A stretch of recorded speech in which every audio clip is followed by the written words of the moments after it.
Our next speaker is Dr. Tom McDonnell. He's co-director of the Nevin Economic Research Institute in Dublin. He has co-responsibility for research programme and strategic direction. He is responsible for NERI's analysis of the Republic of Ireland economy. He specialises in economic growth, economics of innovation, Irish and European economies, and fiscal policy. He has worked at TASC, NUI Galway, DCU, and Maynooth University. And he is going to speak to us today about changing the development recipe. I love that phrase, reframing growth and sufficiency. So thank you very much, Tom. Thanks, Colette, and thanks to Sive as well for an extremely interesting presentation. I look forward to getting those slides. I'm going to find them very useful in terms of, particularly in terms of those policy recommendations at the end. So basically, just to give you a little bit about my background, so I did my PhD in economic growth. So that was kind of my grounding, and I kind of learned all the skills and tools, and made myself familiar with the literature and contributed to the literature in terms of economic growth and how countries grow. So for me, it's great to see that the debate has moved past just that single metric of measuring how well a country is doing, and it's beyond time. Unfortunately, it's taken us too long, and we haven't really been using. We haven't been stepping back and looking at the consequences of what we've done, and we haven't looked at the sustainability in terms of the resources that we have used. So, I suppose first of all, I should say that look, obviously. As I was pointed out, we are on an unsustainable track. It cannot continue, but it is worth maybe just stepping back for just a second and identifying perhaps, or just at least acknowledging that while for many economics is the problem, it can be part of the solution as well. And look, there's no doubt that at least in the global north, and at least for certain cohorts, living standards and quality of life have significantly increased in the last 200 years across health, nutrition, education, communication, transport, entertainment. But it's not sustainable to maintain this trajectory. At least in the global north, it isn't. And then we do have an issue in terms of the moral question about asking people in the global south to not develop their economies. And it is incumbent upon us, therefore, to identify ways to enable them to develop their economies and to develop their capacity to improve individual and per capita well-being. And therefore, we're going to have a very, very difficult just transition. Certainly the global north is in no moral position to tell the global south that it cannot develop. So we have to find a way to do it differently. And the question is, how can we do that? So the global north, staying below 3% is not, and achieving global north levels of GDP in the global south are not compatible goals in terms of the current development model that we have. So I'll talk a little bit about what some of the options around that might be towards the end of the presentation. So again, just to clarify that, and I'm not just talking about Ireland here, but I'm talking about at a planetary level, what are we trying to achieve? And it's not economic growth per se. And in fact, the word growth is extremely problematic. Obviously, it's impossible when one thinks about that from a sustainability point of view. So really what we're trying to achieve is sustainable improvements in well-being over the long-term period on a per capita basis.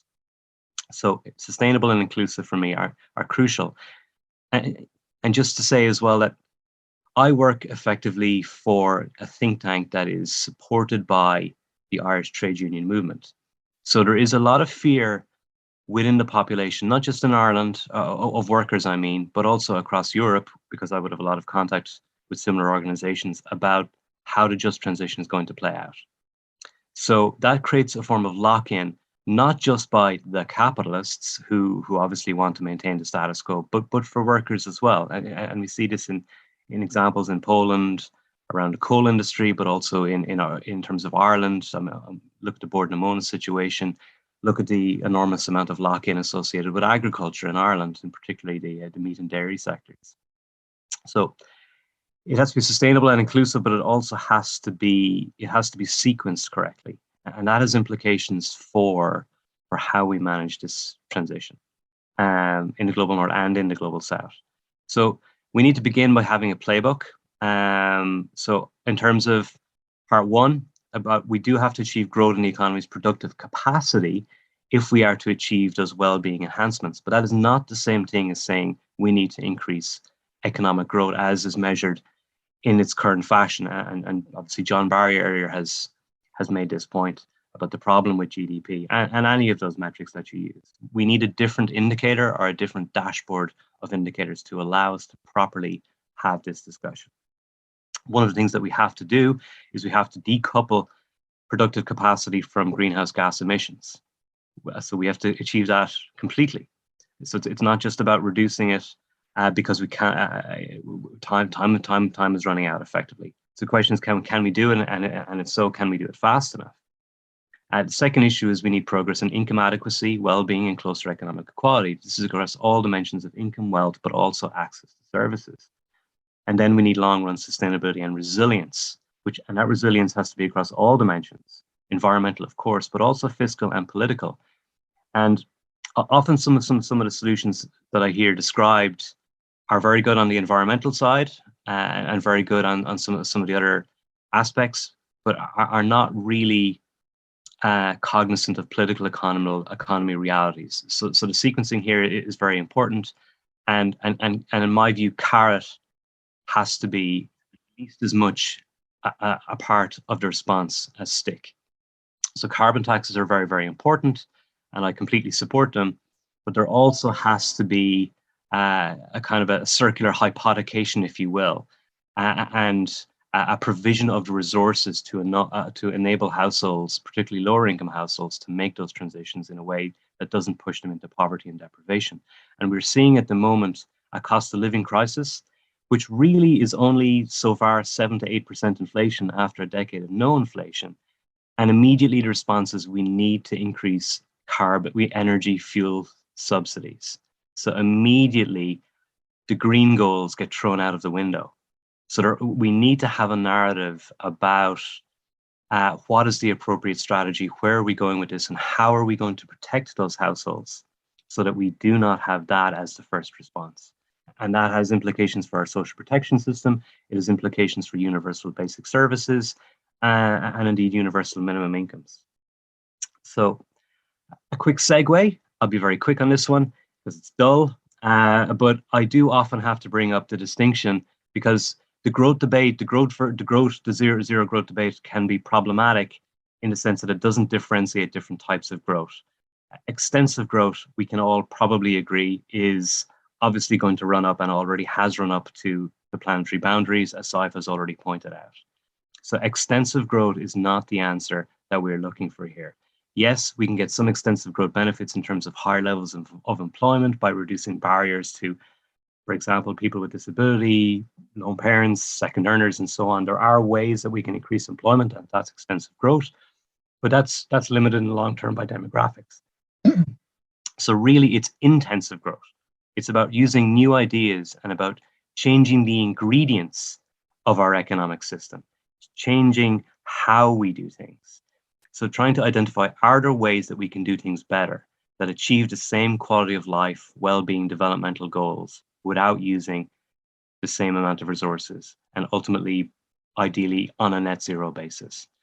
And we don't know the answer to that yet, but it is the only possibility in terms of remaining within those planetary boundaries.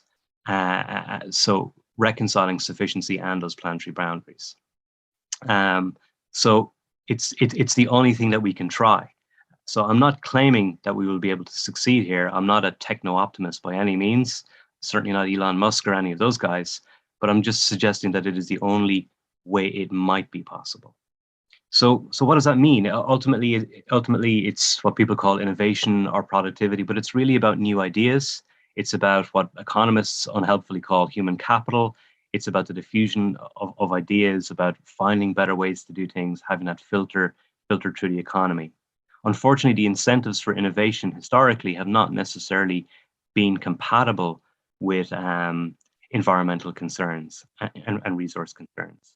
Whereas now we really need to think of this as almost like a war, where it's like a moon mission or something like that. All of our resources have to go to identifying how we can essentially completely decouple well-being and development goals from environmental degradation. So just as a second segue, it is worth noting that the OECD identify fully half of all of the increases in long run growth over the last 50, 60 years in the OECD have been attributable to human capital. So education and the development of individuals is really the secret sauce of long-term economic growth. Having an innovative capacity across your population. I'm not talking about elite education, I'm talking about widespread education. I'm talking about lifelong education, inclusive education, starting with children, which is where the best returns are. So economic growth isn't necessarily about building factories. It's not about these big interventions. It's about a long process of slow, steady grind. And notably, one of the most damaging things in terms of long-run economic growth, if we want to continue using the terminology of growth, is that poverty has one of the most extremely damaging impacts on long-run economic growth, because it is effectively something that people never come back from, and particularly children. So it's extremely damaging in terms of human development. And that has consequences for all of society, a tragedy for the individual, but consequences for everybody. So this forces us to reconceptualize what we mean by investments. The investments that should be prioritized are investments in human beings and the lived environment that they are in. So in terms of the second point then, inequality. Obviously, there's a global dimension to this, but if we just step back and take Ireland for a second, fiscal policy is key to this, tax and welfare. The IMF, the OECD, and others have shown that there is no negative correlation between inequality or between equality and economic growth. Therefore, reducing inequality is simply a win-win. There is no downside to doing so. And as has been pointed out from Wilson and Pickett's work and from many others, there are many soft benefits from reducing inequality. Are there easy wins? Yes, of course there are. We can reform tax policy towards, as Anne has pointed out, side value taxes, for example, stronger local property taxes, other taxes on wealth, removing many tax expenditures. But I suppose more radically then, in terms of ensuring that we have that just transition, we have to do so in a way that ensures there's a maintenance of sufficiency and adequacy for the population as a whole. And looking at things on a per capita basis is problematic. Aggregates are useful, but you have to look at the individual impacts. Bill Gates walks into a pub, immediately the average income increases dramatically, but that doesn't help the other people who are already there. So it's about the individual cohorts and how it impacts them that we have to always be cognizant of. So then, what about some radical proposals, or at least not radical in this room for sure, but they'd certainly be radical at a governmental level? Universal public services, universal basic income, guaranteed minimum income, insurance and just transition considerations. All different proposals, sometimes competing against each other because of fiscal resources. Universal public services effectively decommodify parts of the market. So your income simply becomes less important because we are reducing the price to zero. Public transport, free public transport has been mentioned earlier today. I completely support that. That's going to become the position of the Irish trade union movement now. And they have made that request to government as part of the current public sector pay negotiations. This discussion about cost of living that you would have seen. That's the type of thing that they're talking about. Universal basic income and guaranteed minimum income are very interesting ones too. I've had to look at this as part of the Commission on Tax and Welfare with other people. They kind of move in different directions. Guaranteed minimum income, for example, one could look at some kind of benchmarking model with indexation, additional payments required as well.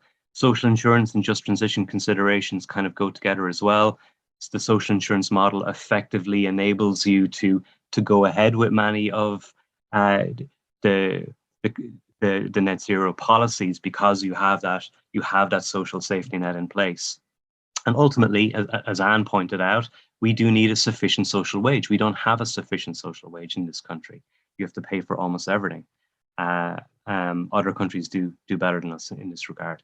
The other component in terms of inequality is the labor share. Simply put, wealth is much more concentrated than income. So the more income that goes to capital, the less egalitarian the outcome.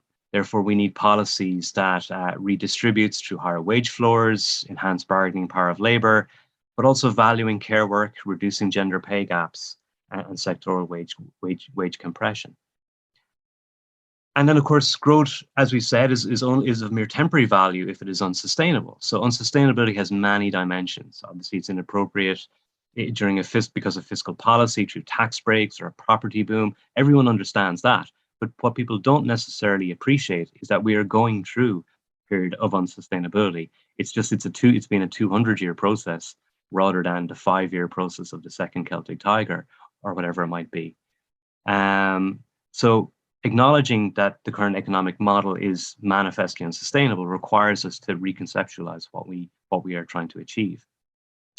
And ultimately, industrial strategy and growth policy will have to focus on a just transition to a decarbonized economy. In fact, we probably need to retire the word growth and just simply change it for development policy or well-being policy or quality of life policy.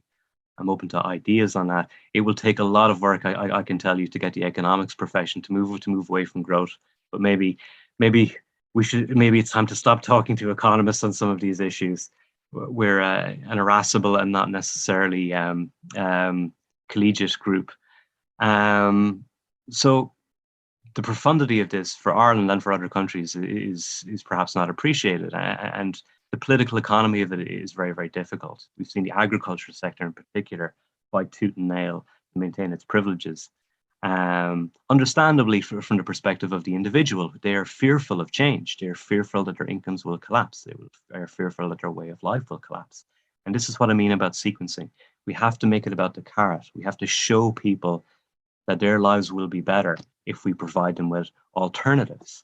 So that means providing subsidies for reduction of methane, of carbon, of giving them incentives to rewild, for afforestation, whatever it might be. It, of course, also requires the individual to change their eating and dietary habits in general.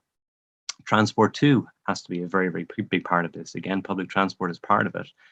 Poor households cannot afford electric cars, so public transport is going to have to be a very, very big component of it. And I am a very strong advocate of making it completely free and rolling out services to those parts of rural Ireland on a massive loss basis from a government point of view. But there are those positive externalities in place, and it will reduce the resistance to making the necessary changes in terms of transportation. And this is the point I'm ultimately trying to make. The new growth model won't be politically sustainable if it leaves behind certain groups. So we have to provide an optimistic message. We have to sell this. We have to show people how their lives will be better and why they will be better, and that creates something to aspire to.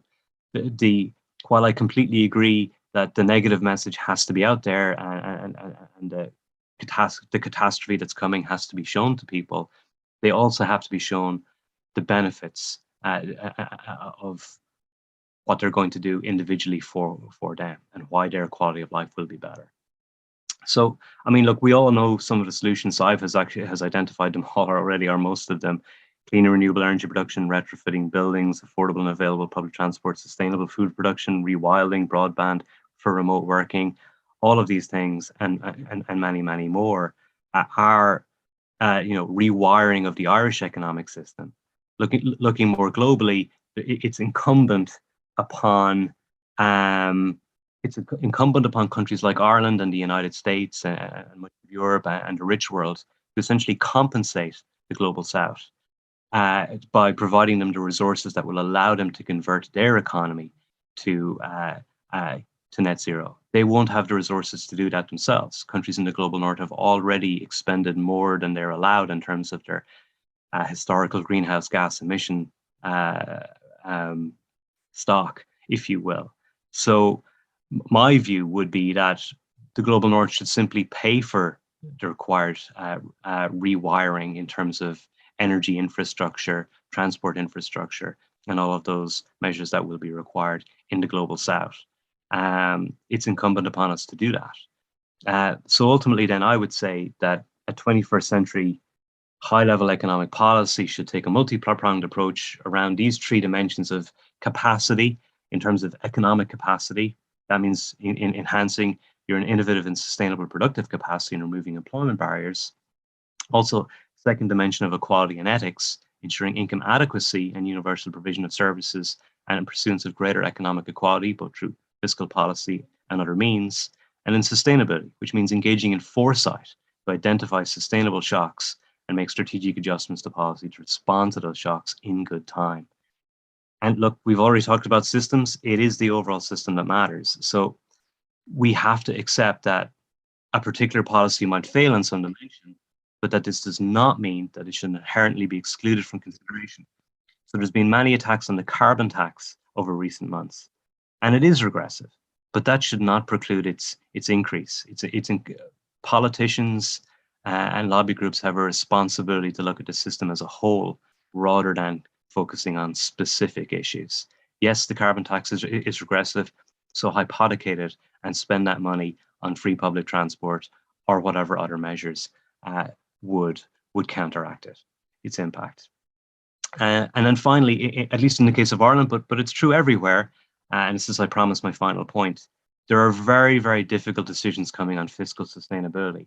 Ireland, for example, has aging demographics that are going to cost us another 3 to 4 percentage points of output in terms of additional revenue required and because of additional public spending over the next 10 to 15 years. We also have to pay for the zero carbon transition, which will take up another 1 to 2 points at least. Just transition measures are part of that, but additional perhaps as well, because additional beyond just the capital costs. And we have to ensure economic adequacy for everyone. That means we're going to have to spend more on social protection, also childcare and other areas too. And then finally, countries like Ireland have to show collegiality with people in other countries. We have to look at this from a global dimension. Ireland simply cannot do enough by itself, nor can the European Union or the United States. But we have to accept a moral responsibility to pay for the just transition in the global south, a just transition towards net zero, but also a just transition to a sufficient standard of living for people in those countries. So Colette, I'll stop there. Thank you very much. Brilliant. Thank you so much, Tom.